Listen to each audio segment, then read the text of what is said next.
Hello and welcome to this YouTube channel. आप सभी लोगों का स्वागत है मेरे इस यूट्यूब चैनल पर। आज की इस वीडियो में हम बात करने वाले हैं कलयुग के ऊपर। कलयुग काफी फेमस टॉपिक है, तो काफी सारे क्वेश्चन भी है, काफी सारे डाउट भी है। इससे पहले मैं आप लोगों को बता दूं आखिर हम किस जर्नी पर हैं। 9 दिनों का हमने स्पिरिचुअल चैलेंजेस लिया हुआ है। इसी के दौरान हम स्पिरिचुअल कुछ लाइफ लेसन, कथाएं और वीडियो बनाकर आप तक लेकर आते हैं, जिसको आप इंजॉय कीजिए 9 दिनों के लिए और इनसे लेसन लीजिए। साथ ही साथ हमने टॉपिक कवर किए हैं इससे पहले राम की कथा के ऊपर। अगर आप राम की कथा भक्तों के द्वारा सुनते हैं तो आपको किस प्रकार से लाभ होते हैं, राम की कथाएं किस प्रकार आनंद प्रदान करती हैं। दूसरा, हमने बात की थी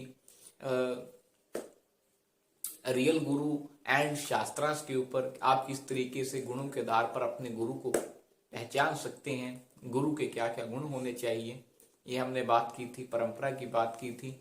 तीसरे टॉपिक में हमने बात की थी हमारा जो हुआ था कास्ट सिस्टम पर। कास्ट सिस्टम को हमने डिस्ट्रॉय किया था और पुरानी वर्ण व्यवस्था को स्थापित किया था।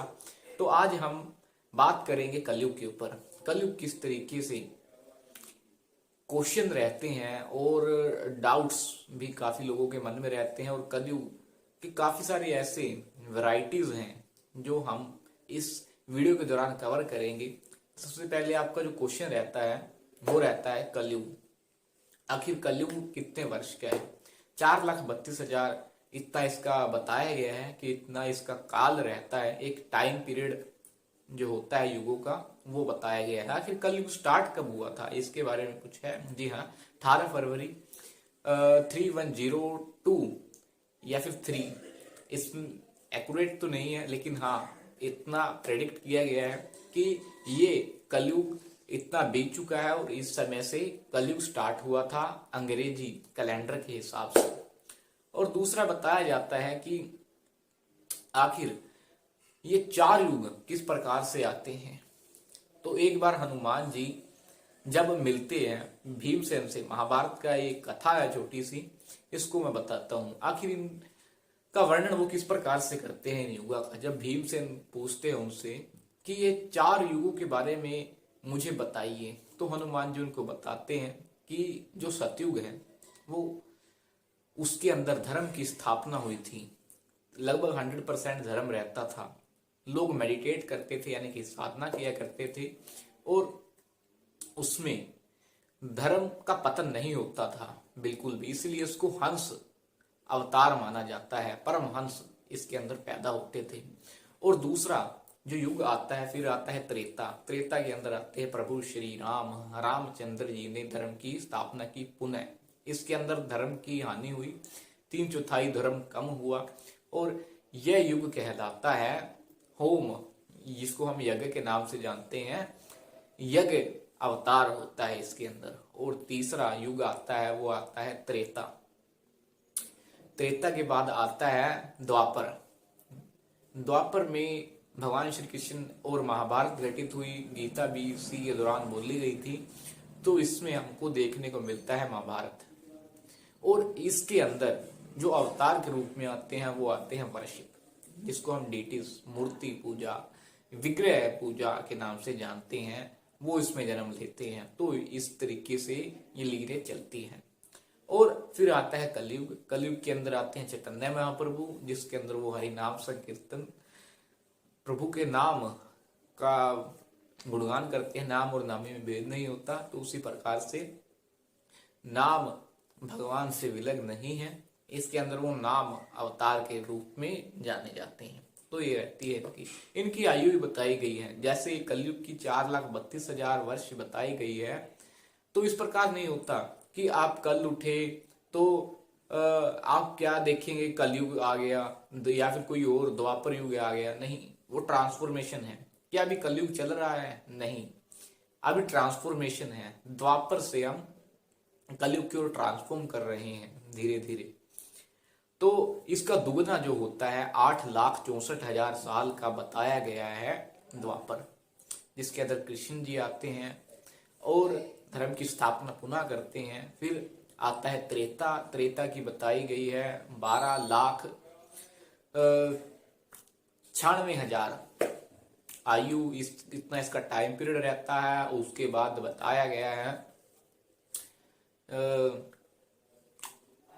त्रेता त्रेता के अंदर जो मैंने आयु बताई थी, उसके बाद सतयुग सतयुग की जो आयु रहती है, उसकी जो आयु रहती है वो लगभग इसका 4 गुना ये अपग्रेडेशन में चलता है। जैसे कलयुग में 4,32,000 साल, उसके बाद द्वापर आया, द्वापर के अंदर 2 गुना हुआ यानी कि 8,64,000 साल। उसके बाद त्रेता आया, त्रेता के अंदर 12,96,000। उसके बाद आया सतयुग, सतयुग में लगभग 17,28,000 साल का इसका टाइम पीरियड रहता है। इसलिए ये सिस्टमेटिक वे से काम करते हैं, इनका टाइम पीरियड अपना अपना तय रहता है। और इसी के दौरान कई चेंजेस भी हमको देखने को मिलते हैं। ये हनुमान जी ने बताया था उस समय पर, कथा के दौरान ये इस तरीके से वर्णन आता है। तो उसी में एक और किस्सा आता है महाभारत के अंदर ही। मार्कंडेय ऋषि से जब पूछते हैं युधिष्ठिर महाराज आखिर कलयुग किस प्रकार का रहेगा, इसका थोड़ा वर्णन बताइए हमको। तो ये सभी बातें तो उन्होंने बताई, साथ में कलयुग के और भी कई खुलासे किए।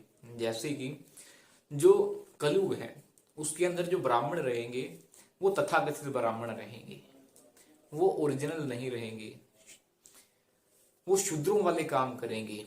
यानी कि शूद्र मैंने पहले वीडियो में बताया था, कास्ट के हिसाब से नहीं, गुणों के हिसाब से, कर्मों के हिसाब से। दूसरा मैंने बताया आपको क्षत्रिय का, क्षत्रिय पिछली वीडियो जिन्होंने लोगों ने नहीं देखी है वो इस वीडियो को देखिएगा, तो आपको मालूम पड़ेगा कि गुणों के हिसाब से, कर्मों के हिसाब से किस प्रकार से विभाजित किया है। चौथे अध्याय का 13वें श्लोक का उदाहरण भी मैंने उसमें के अंदर दिया था। तो क्षत्रिय जो होंगे वो मलेच्छ होंगे, उनको अक्ल ही नहीं होंगे, वो नाम के सिर्फ क्षत्रिय होंगे, वो क्षत्रिय नहीं होंगे।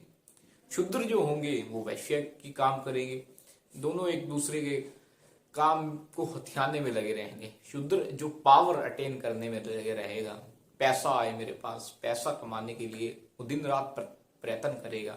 वैश्य की तरह एक व्यापारी होता है उसके लक्षण प्रकट करेगा। और जो वैश्य होगा वो पोजीशन एक्वायर करने में लगा रहेगा, वो क्षत्रिय की पोजीशन एक्वायर करना चाहेगा। और इस प्रकार से सभी वर्णों का तो दुर्नाश होता ही है। तो इस प्रकार से कंडीशन रहेगा। और कलयुग में लक्षण आखिर किस प्रकार के प्रकट होते हैं वो मार्कंडेय ऋषि युधिष्ठिर महाराज को बताते हैं। जो बच्चे होंगे वो काफी बदतमीज होंगे, वो माता पिता का कहना नहीं मानेंगे, गुरु की आज्ञा नहीं मानेंगे। शिष्य जो होंगे वो क्रांतिकारी रहेंगे, वो अपने गुरु पर हाथ भी उठा सकते हैं, वो अपने गुरु पर मानहानि का केस भी कर सकते हैं, गुरु की तो धज्जियां उड़ाएंगे। इसीलिए बताते हैं शास्त्र की दोनों ज्ञान उनको देने आवश्यक है, स्पिरिचुअल भी और मटेरियल भी। तभी बच्चे की फुल पर्सनैलिटी कंप्लीट होती है और तभी वो निखर कर सामने आता है।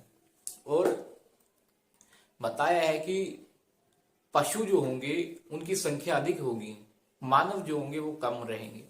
ऐसा कैसे? जो मानव चल रहे हैं वो मानव नहीं है, वो तो पशु हैं। वो दिखते मानव जैसे, दो पद पशु, उनकी हरकतें जानवरों वाली हैं। उनको यही नहीं मालूम आखिर जीवन का लक्ष्य क्या है, वो उद्देश्यहीन है। They are following the rat race. Business class के लोग कहते हैं कि वो रैट रेस में दौड़ रहे हैं, तो उन्होंने खुद ही एक्सेप्ट कर लिया वो रैट रेस में शामिल है। तो ये तो लक्षण नहीं है इंसानों की, वो इंसान नहीं है, वो द्विपद पशु है। कलयुग इतना भयंकर होगा कि इसके अंदर धर्म का तो पतन होगा ही होगा। जो ब्राह्मण है वो वाणी से ही पहचाने जाएंगे, महान लोग हैं वो वाणी से ही पहचाने जाएंगे, हालांकि वो शास्त्रों की या कोई और बात ना कर रहे हो, बस हाँ वाणी इसकी प्रबल है तो ये हमारा लीडर है, इस हिसाब से उनका चयन किया जाएगा। जो सत्य होगा वो तो रेयर होगा, रेयर। जो कोई भगवान के नाम का स्मरण करेगा उनको प्रताड़ित किया जाएगा, उनको हीन भावनाओं से देखा जाएगा, बच्चे होंगे उनकी उम्र घटेगी। लगभग 7 वर्ष की उम्र में वो विवाहित हो जाएंगे। 7 वर्ष की उम्र में लगभग 16 वर्ष के होंगे तो उन पर बुढ़ापा छा जाएगा। तो इस तरीके से एक भयानक तरीके से वो वर्णन करते हैं और साथ में ये भी बताते हैं जब कलयुग अपनी चरम सीमा पर होगा तो धरती फटने लगेगी और साथ में क्या होगा, जो जितनी भी फसलें हैं वो नष्ट हो जाएंगी, वातावरण कामगार नहीं रहेगा क्योंकि पोल्यूशन ज्यादा होगा ना, प्रदूषण जो कि मनुष्य के द्वारा उनके कर्मों पर निर्धारित रहेगा और कर्म वो सही नहीं करेंगे तो वेजिटेशन भी अपने आप कम हो जाएगी, पानी बचेगा ही नहीं और साथ में क्या होगा, मनुष्य नरभक्षी हो जाएंगे, एक दूसरे को खाने लगेंगे। जो फिल्म भी आ रही है ना कल की, प्रभास की, जो पैन इंडिया स्टार है, बाहुबली के नाम से जाने जाते हैं, वो कल्कि को प्रेजेंट कर रहे हैं एज ए मॉडिफिकेशन वीएफएक्स के हिसाब से। मैं आप लोगों को बता दूं कि वो एकदम नॉनसेंस मूवी होने वाली है क्योंकि उसके अंदर एंसेंट टाइम का कुछ बताया ही नहीं गया है।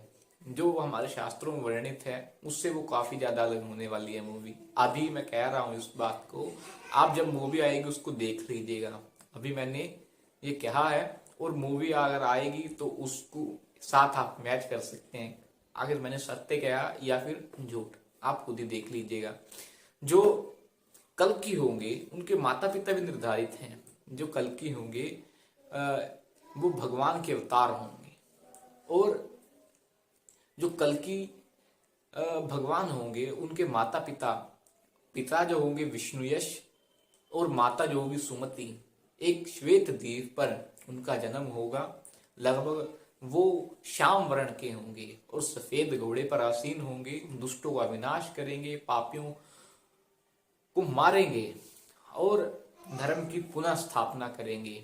इसी के साथ तो जो उनकी शिक्षा होगी उनको परशुराम जी उनके शिक्षक बनेंगे और जो 7 चिरंजीवी बताए गए हैं शास्त्रों के हिसाब से वो उनका साथ देंगे। और ये भी बताया गया है कि कल्कि अवतार लगभग 1000 वर्ष तक उस समय राज करेंगे और धर्म के हिसाब से अपने राज्य में उनका पालन करवाएंगे लगभग 1000 वर्ष तक। तो ये था छोटा सा डिस्क्रिप्शन कल्कि अवतार का। उम्मीद है आप लोगों को ये वीडियो पसंद आई होगी। बहुत बहुत धन्यवाद। Thank you.